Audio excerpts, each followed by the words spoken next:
Welcome to CMO School. Today, we're talking about something that doesn't get talked about openly enough: why so many founders feel disappointed, unsupported, or in some cases, burned by their marketing hires. If you're a founder, chances are you've hired marketers, agencies, or maybe even a fractional CMO, hoping for certain results or outcomes. And chances are at some point, it hasn't worked out the way you've expected. And if you're a marketer, you've probably experienced unhappy clients too, even when you genuinely had your client's best interest at heart. So, why does this keep happening?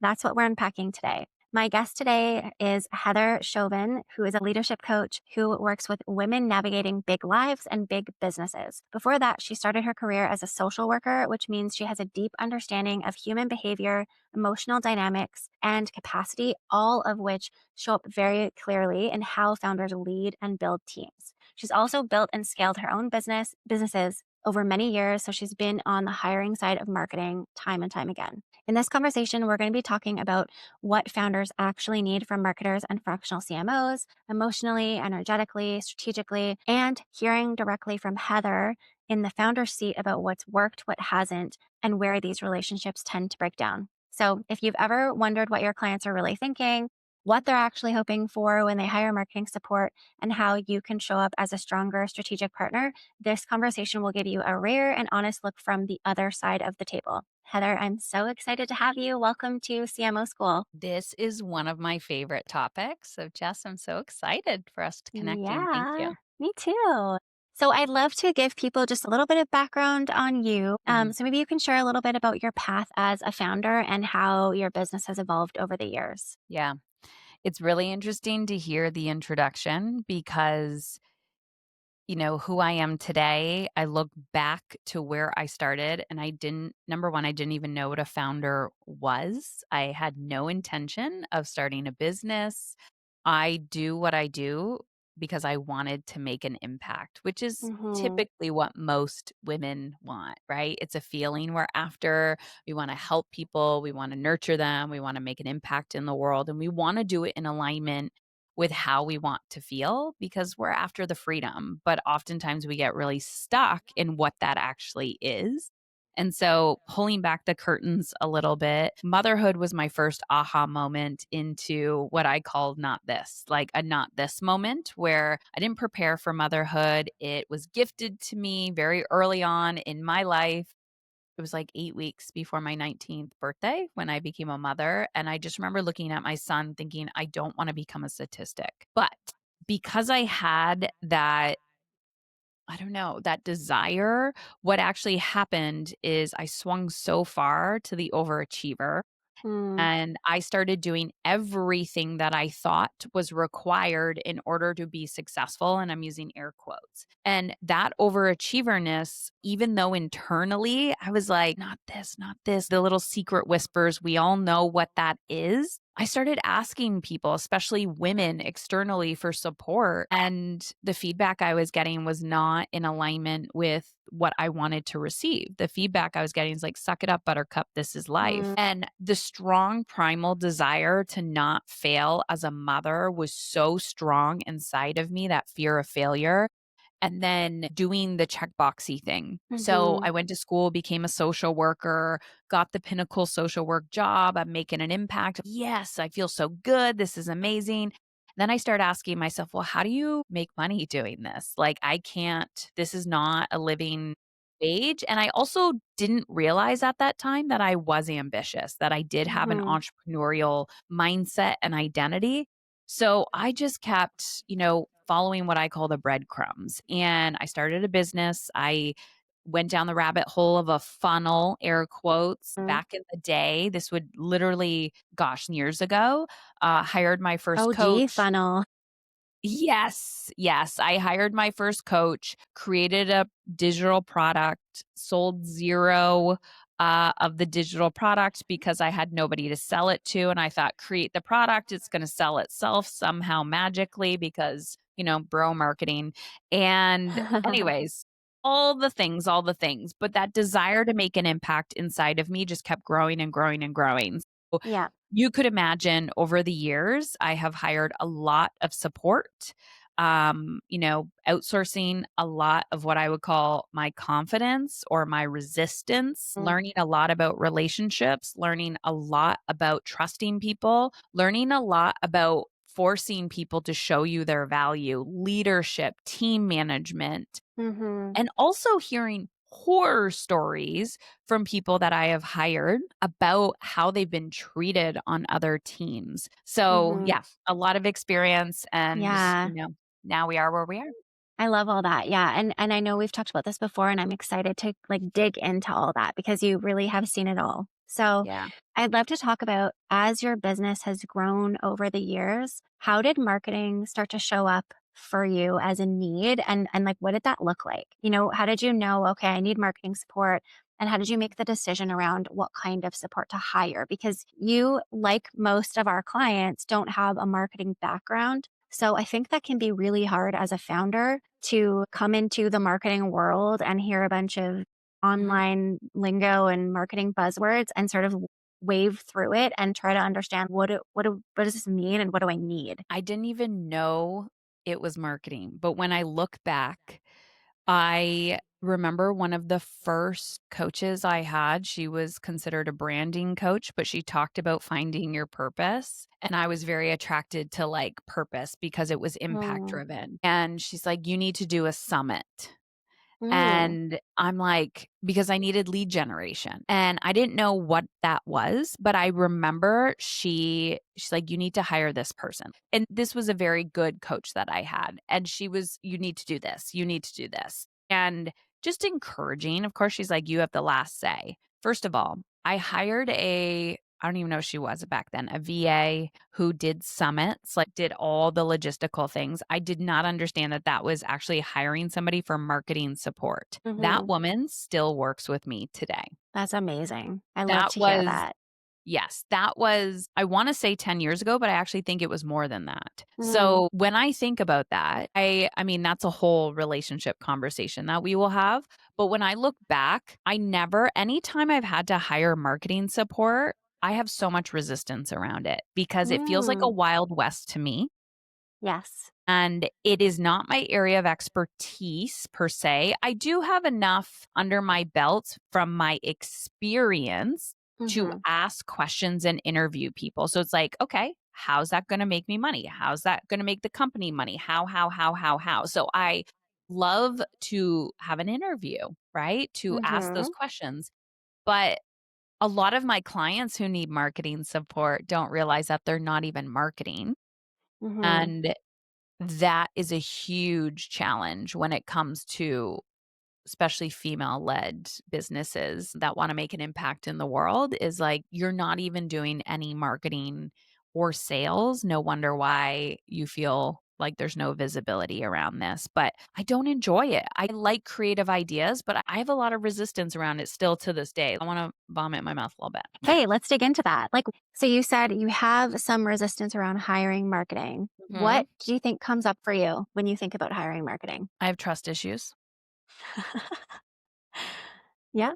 Okay. Today today I have trust issues because Yes. of past experiences. Today Mm. I have confidence Yes. that I didn't have in the past. So I think all of those trust challenges led me to where I am today that I Mm. actually know more than I give myself credit for, even if I'm not an expert in that specific area in Yeah. marketing. I am an expert in me and my business and knowing the impact Mhm. we want to make.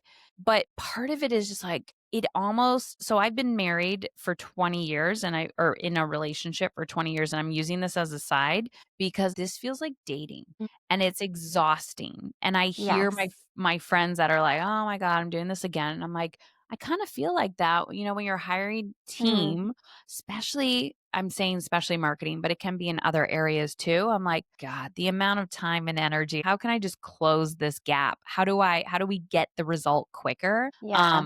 So yeah, Yeah. that's what comes up for me. I totally get that. And I think, yeah, there's a few things I want to talk about there. You mentioned trusting yourself and kind of knowing. And I think that there is this sweet spot of You are strategic, you're entrepreneurial, you know your audience and your offers. Mm. And, you want to bring in expertise that is, I always say, I like to hire people that are smarter than me. I don't want to be the smartest person in the room. I want to hire experts so they can come in and be the expert. But I do think there is this sweet spot of knowing, yourself, your business, your audience, and what will actually work for you. And I think a lot of what I see in marketing with founders and kind of especially in this online space is that, and actually one of the reasons why I started this, fractional CMO role and agency that I have is there's not a lot of marketing support that is unbiased. Yeah. And what I mean by that is there are a lot of people who are in some sort of area of marketing. They do funnels or they do paid ads or they do social media or they do YouTube strategy. And because that is their zone of genius and their expertise, it's easy for them to kind of drop into any business and be like, this is what you need to do. And this is going to be so good for you. Yep. And what I love about this role as a fractional CMO is I am unbiased. I am not my background. And as a fractional CMO, if you've got the right background, you're a generalist. So you really are looking at marketing from a macro perspective. And the way I explain it is we're sitting beside the founder. We're not reporting into them per se and being an order taker, and we're not above them telling them what to do. We're partners. And I'm trying to understand your business as deeply as you understand it and understand you and your lifestyle and your goals and your vision so that I can make recommendations for marketing that are aligned with your vision and that it doesn't feel like I'm just dropping in and being like, oh, it's this, it's that, and I think that happens a lot where people just come in and they have the confidence, they know their area of expertise. And so a founder without a marketing background can be sold on any number of things and Mhm. think that's the right thing. But as a CMO, we're coming in and we're looking at everything from positioning, messaging, offer pricing, all the way through to launch strategy. What channels are you on? What channels should you not be on? Should you be doing email? Who's your target audience? Does that make sense for them?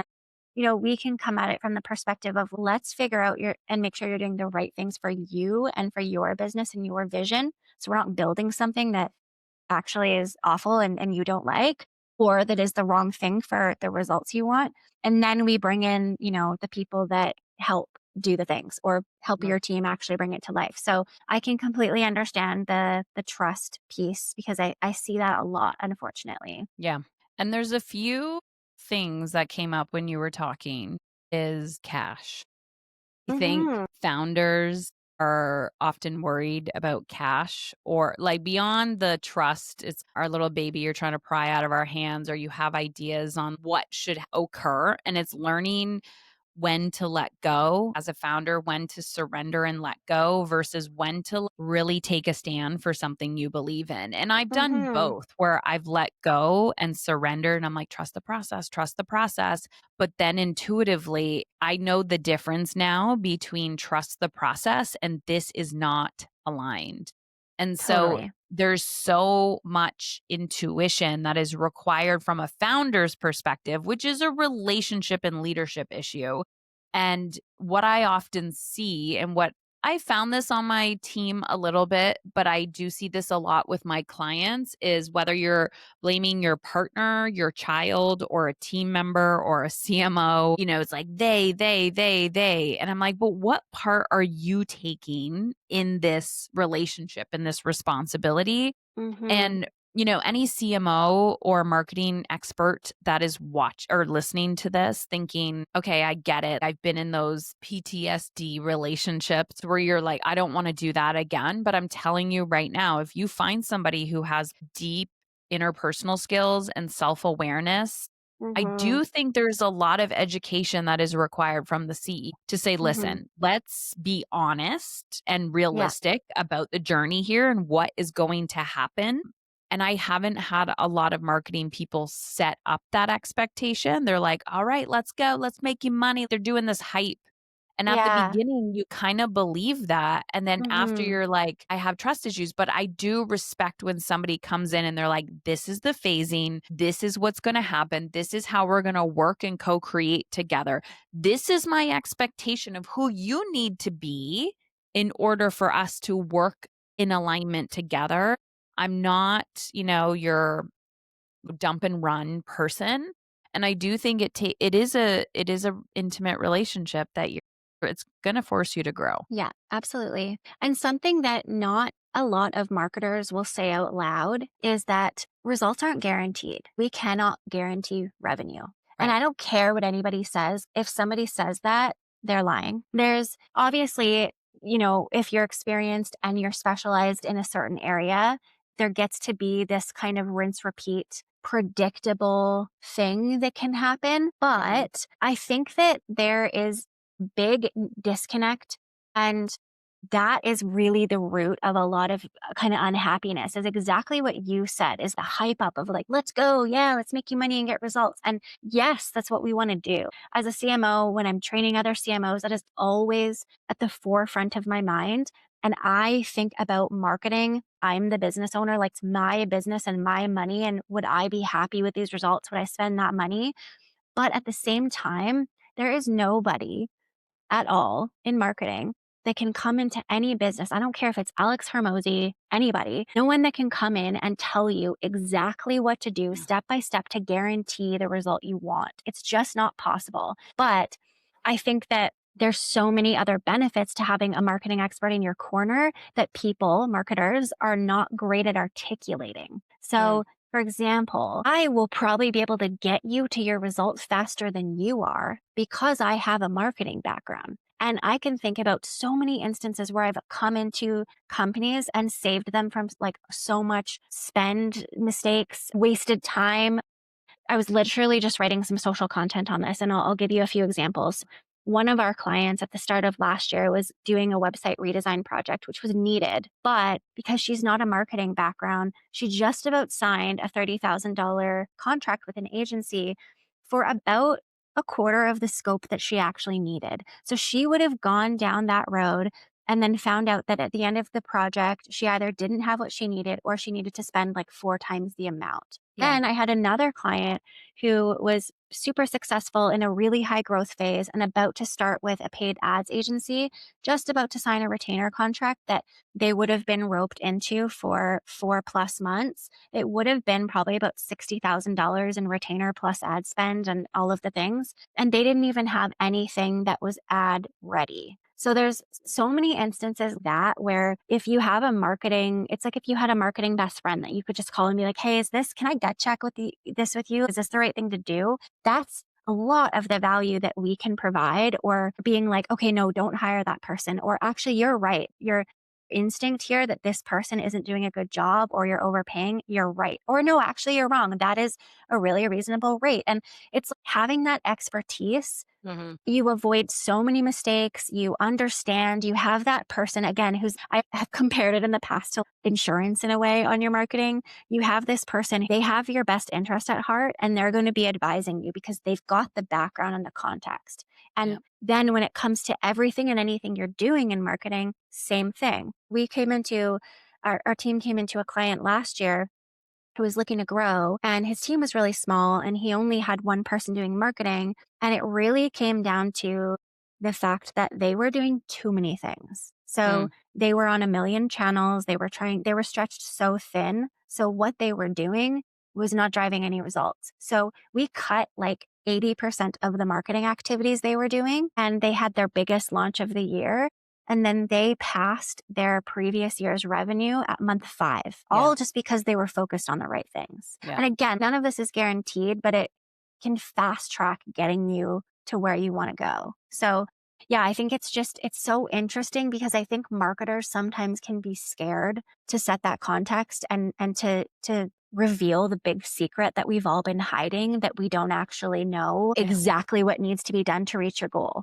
And that's it. We don't know. There's not one person that can come in and say, do these steps. And there's Mhm. people that will, but like it doesn't mean that you're going to hit your $2 million goal just because you do those things. There's so Yeah. many factors that lie into it. I also think that is with any industry. I can't guarantee people results, but I can tell Hmm. them, who sees results or the patterns or, the psychological factors or personalities or how people show up and lead Yes. that typically lead to a result. And so I know it's very interesting because there's been a few I'm curious your thoughts on this, but there's been a few, are they Gen Z? My oldest is 20. Yes. The in your 20s, you're learning, you're growing, you're evolving. I'm like, listen, the skill that's going to help you win here is grit, determination, being Mhm. open to feedback and being coachable. But if you can reclaim somebody's time and energy and just learn the skill of communication and selling your value, not Mhm. hyping it up, but selling your value in the sense of what I got is time and I have perseverance and you Mhm. have a huge gap that needs to be filled. Let's co-create and learn about this together. There's so many times that I have told my clients, listen, you are not yet where you can be to hire a full-time CMO or spend a few grand a month or thousands of dollars a month to bring somebody on. You need to learn enough to make an impact. I'm like, I Mhm. don't want to be a marketer, but I need to understand the why behind it, right? So Mhm. I want to make an impact. And learning the core foundation of marketing in general has drastically improved my personal relationships. And I never thought that would be a side effect either. So I use them in my I love everyday that. life, but it's finding the why behind it. Mhm. Always tell people too, I'm like, then let go. If you don't want to do this anymore, then give it up because just because you hired a new team member does not mean all your problems are going to go away. You are now in a relationship and you need to co create and lead and teach and guide. And Mhm. your role now becomes leadership instead Mhm. of, dump and run. And I do see a lot of people being traumatized from previous experiences like that. Yeah, absolutely. And you Yeah. you said something that I really love when you mentioned the benefit of somebody coming in and saving you time and energy. Yeah. And if I had one kind of gripe about people's expectations on marketing, is I think there is this misconception that it's money in, money out. If I'm hiring someone to post on my Instagram, or if I'm hiring a CMO, or if I'm hiring it at, well, ads is a little different, but if I'm hiring whatever, there's this expectation. And I have heard it time and time again. Well, if the ROI is there, and it always is, even if you don't see it from a sales perspective, which let's hope that you do, Yeah. but you can't assign no value to someone taking things off your plate. So, for example, there's a client that I've been chatting with, or a lead, I shall say. She's not a client yet, but one of the things that she's talking about, she has actually a pretty big marketing team, but she's the CEO and the brand, sort of the face of her company. Yeah. And she spends so much time, like, I can't tell you how much time on marketing strategy and managing the agencies and managing her team. So my thing is that, let's say I came in, another CMO came in. Let's just say we took all that off her plate and nothing changed from a revenue perspective. That would never be the goal. But let's just say that happened. That doesn't mean there's no value there. And I think it really just comes down to expectation setting and really doing the job of coming in and saying, look, this is the goals, this is the value. And you mentioned something about in it for the long run. If your marketing is a long game and it's constantly changing. So if you have someone who's paying attention to the data and looking on a regular basis at the really big picture and saying, look, I've looked at the numbers, looked at our time that we're spending. This thing is a waste of time. Let's cut it. Oh, wow, it didn't impact revenue. Great. We just saved a bunch of time. Or, Mhm. hey, this little thing over here, if we just made this one tweak, we could double our leads over here or our sales over here. That's the benefit of someone being immersed over time, understanding your business and helping you make those decisions too, because the sales will come. It's inevitable, but it's just that expectation. Sometimes I think that it's going to just be this really fast injection of cash that I think, leaves people feeling really burned. It's the modern day diet culture of online Hmm. business. Yeah, I And love that. it is because I think especially millennials are very awake and aware to diet culture. And we're like, okay, let's move on. We know it's the consistency. We know what we got to do. And you rinse and repeat, and it's boring. And it's actually not sexy or glamorous at all. Hmm. But marketing makes it look sexy and glamorous. So then you buy into that. Mhm. And marketing in general is not that sexy. The data, I mean, I am not a data driven Yeah. person in that sense, but I do like people who enjoy tracking data. And then I go to them and I go, okay, tell me what to do. And then I kind of filter it through my intuition and we co create around that. Mhm.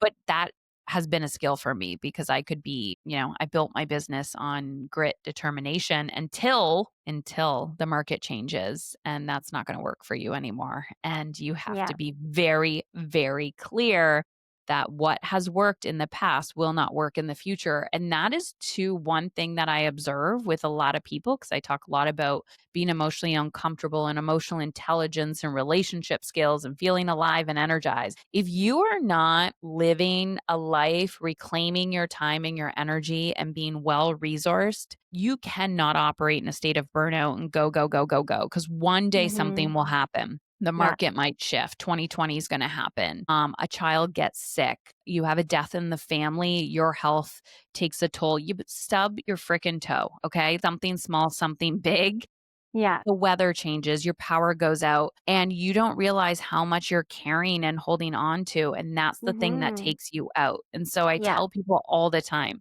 if you want a profitable, sustainable life, you have to be proactive about marketing and sales, not reactive. But I don't Mhm. really talk about marketing. You got to be proactive about buying back your time and energy and reclaiming it. If you are not thriving, you're going to be surviving. And if you're operating your business that way as well and expecting everybody to save you, like counting your calories, diet culture, Weight Watchers bullshit, you're just not going to be healthy long term and neither is your business. Yeah.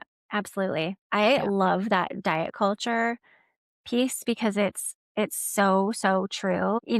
There's there's just this funny thing I think in marketing where people will sell you on the one thing like I mentioned earlier and be like this is the thing, it's keto or it's you got to do macros or it's whatever the thing is and they'll all work and they all won't, and it's Mhm. like you have to find the thing that works for you and it's the consistency. It's consistency and paying attention to the information that's given to you and acting on that. And it's truly at the end of the day, it is the boring stuff and putting in the reps and the time Yeah. that will get you there. So I really love that. I'm definitely going to be stealing that comparison. Well, what you just said kind of reminded me of the comment I made earlier when you asked me, when did I know I needed marketing or something? I was talking about the first person I hired, and I was like, oh my gosh, we're actually still working together today.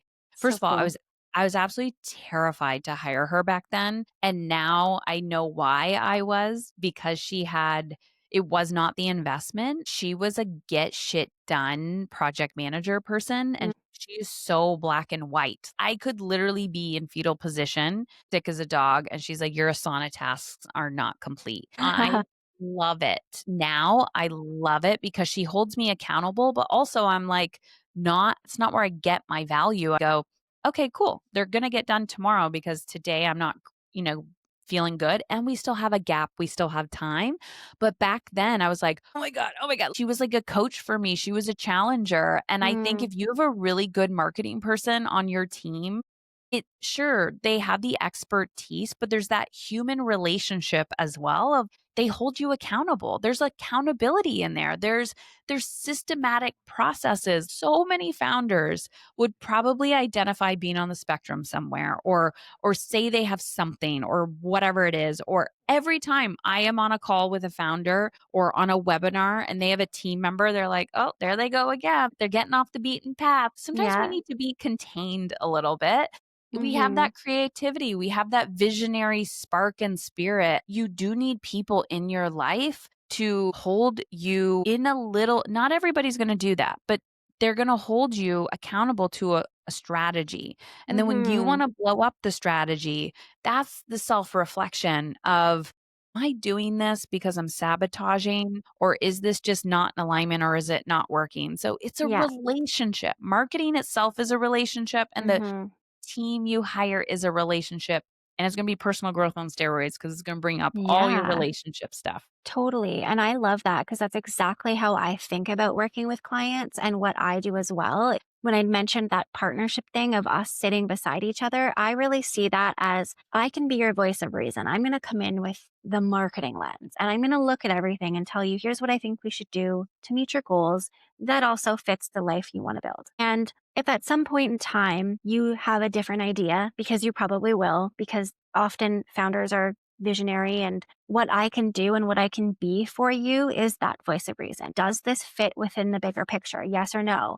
If it does something have to come off of the plate, and what would that be and why? So we can make the best decisions. Or if it doesn't fit, then let's talk about that. What's the risks? If we do that, what are we saying no to? What are we going to lose? What could happen? So really having someone to talk that through with you, so there's not just this shiny object syndrome and then later being like, "Oh damn, I didn't realize this would happen or that, or I didn't think about that." And I think that a lot of marketers are nervous to do that and can sometimes get into a position of just being a yes man and Yeah. saying yes and going along with whatever the clients are asking for or saying, and just and being scared to speak up and have what can feel like a conflict or a confronting conversation of like, my client is so excited about this and how do I tell them this is like probably not the best thing for them right now.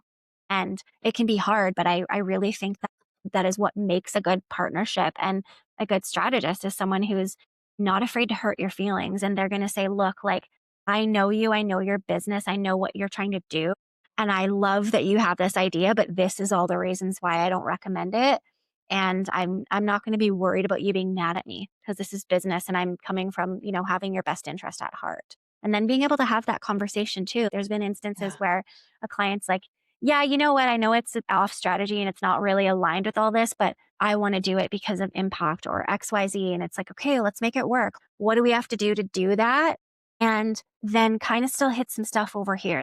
What's the balancing act? What are we going to do? How do we approach this in a way that still works? So Yeah. having someone who's willing to kind of meet you in the middle there too. And I also wanna defend and protect the CMOs in the sense that I have had many conversations with founders, visionaries, stubborn women, hyper independents, and I'm gonna repeat that one, hyper independent, Yes. that, I'm huge on energy management, and I've had a lot of founders and their actual team supports come to me. And it is very unique to the parent child relationship because the founder will say to me, they're doing this, they're doing that, they're not Mm, listening to me, they're da da da da da da. And then I go to the team support, sometimes as marketing, not always. And they're like, I'm not feeling seen, heard, or mm, understood. And I don't actually feel safe to give pushback. And so I do think you have to look in the mirror a lot and go, is this a me issue? Is it an us issue? Is it just that mm-hmm, they're not aligned personality wise? Is it that your intuition is saying not this, not this? Versus this is a period where you are really being spiritually challenged to face parts of your shadows that you have not looked at previously. There mm-hmm, have been a few when it comes to marketing specifically.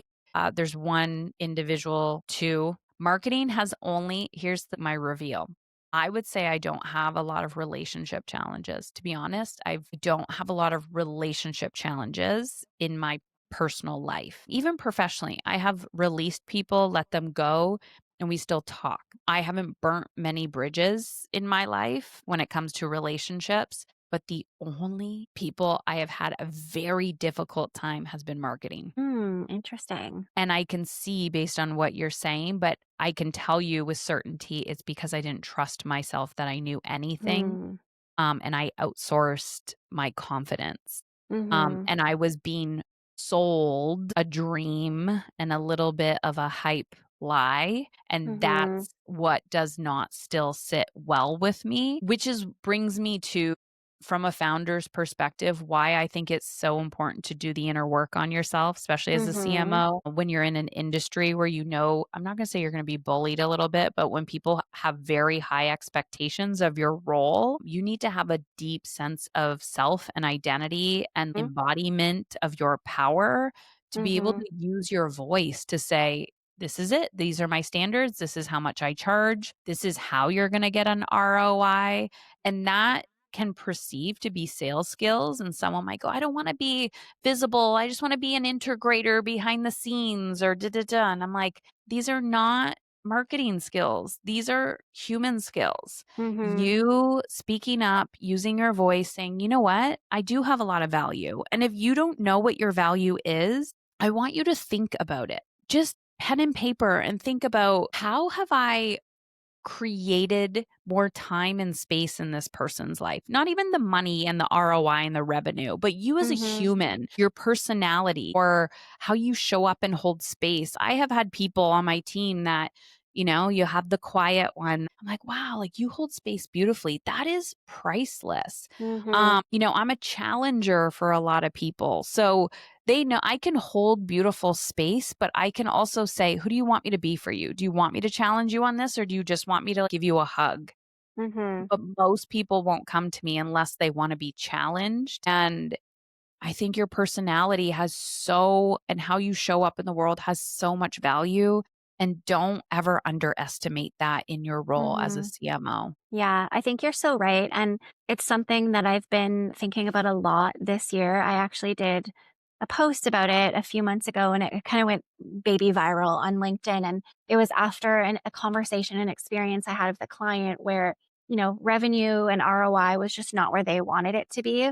And I had this moment of like, oh my God, am I bad at marketing? Am I not valuable? Am I not worth it? And I had this little pity party and then I poured it into creativity and content. And the response from marketers was wild. And it was just this moment of, I'm not alone. Other people have felt this way too. And it's so normal. And I think your prompt of, sitting with what is your value and having confidence that, yeah, we might not be able to come in and guarantee a certain revenue result. And a client might have something in their head and we can't get there. But that doesn't mean as a marketer, you're not valuable. And there's so many other things. And I think across the board, client side, marketer side, there's just some work to be done around expectations and value from a marketing perspective and when you're hiring and really sitting with just all of the pieces, all of the value that someone can bring that might not always look like a bottom line on your P&L. I know, because everyone is so obsessed with money. You gotta back up a little bit. What and maybe that is something a CMO wants to do to prep expectations. I do it with my clients, I do it with my team. There's a few other questions that I'll ask people. Even client will come on, and so this could be something a CMO could do is, okay, great, you've made the investment, magic wand, our time is done together. What is the ROI that you want? Realistic or unrealistic? I want you to just Mhm. dump it out, all the secret little ROIs. Everything that people say is always different than what they told me before the sale. Mhm. 100%. Yeah. Before the sale, they tell me one thing. And then after the sale, they're like, well, I need to make a decision if I'm getting divorced or not. And I was Yeah. like, interesting, because before on your application, you put, you want to make more money. And Mhm. I'm like, there's always those secret ROIs. And if you want to be open and vulnerable enough and create that space for somebody, you're like, great. Because listen, if someone is going to hold space for me as a founder to be seen and heard, and they're like, Heather, I got you.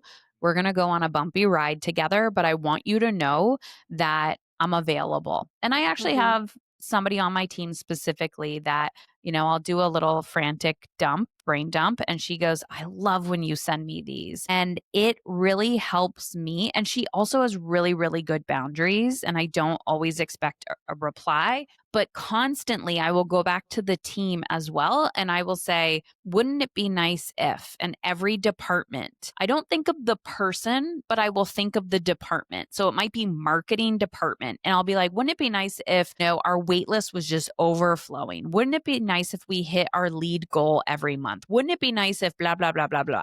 Whoever's owning that, it's not like, wouldn't it be nice if this specific person got her shit together and managed her time better? Wouldn't it be nice if we were both present during our meeting? How can we communicate to other people? Where do you see your growth opportunities? And as a founder, I'm always putting myself on the chopping block. I'm like, guys, I need to apologize, blah, blah, blah. And then everyone else is like, me too, me too, me too. So I talk a lot about that, like team management, getting people unmotivated. This year, we almost have one meeting a week as a team. That's it, an hour a week. That's so nice. We'll do check ins as needed, but my A players, high performing team, I put them around my B players. Damn, we are on fire buying back time. Yeah, I Yeah. feel like in general, you don't need a lot of meetings if you No. have the right people and you're all effective. So I love to hear that. Yeah. I know we're almost at time, so I have one quick question for you before we wrap. When you think about positive experiences that you have had when you've hired marketing, or Mhm. you kind of think about ideal state, what feels like the things you would love to see, or what for you is ends up with like a positive outcome when marketing hires? I think it's honestly feeling seen, heard, and understood, and also them doing the exact same thing. I will tell you, as a founder who helps people create capacity, I love working with women with children, but I can tell when you're living in a survival state, and I will Mm, not hire you. mm, I will not hire you if you are in a survival state because you won't have capacity. And that was a huge red flag that I saw in somebody that I did not nip, and it cost me a lot of money. mm, I'm still recovering from it mentally and emotionally. And I believe it's a superpower being a parent, raising children, doesn't matter if they're infants or toddlers, but you need to learn how to manage your energy. And if you are in a survival mhm. state, me personally, I won't hire you. And I'm sure a lot of other seasoned professionals will see that as a red flag. Yeah, definitely. Yeah, I think there's a big theme in our conversation today just around energy management, the inner work of showing up competently, being able to use your voice, and the relationship skills that are required at the end of the day for this to feel good on both sides. And Yeah. I think all of that is so important. And I have certainly found that it's been such a piece to my success. And it was so unexpected in terms of just how much Yeah. the energetics and emotion and all of those pieces would play into me starting this business and stepping into entrepreneurship. So it's been such an interesting ride. Okay, if anyone wants to connect with you, where can they find you? So my podcast is called Emotionally Uncomfortable. My name, Heather Chauvin, Chauvin. I love when people listen to conversations like this. Send me a DM on Instagram. Let me know. I'm the one that's checking them. And that's it. I got the book, the podcast. We got things going on, but you'll hear about it all on the podcast or Instagram. Love it. Thank you. And if you love Yeah. this episode, here is what I would love from you. Take 30 seconds to rate and review the show. It helps more marketers and CMOs find this content. Hit follow or subscribe so you never miss an episode. And if you implement any of this or you love this conversation, please DM myself or Heather. We would love to hear from you. Thank you so much, and I will see you next time on CMO School.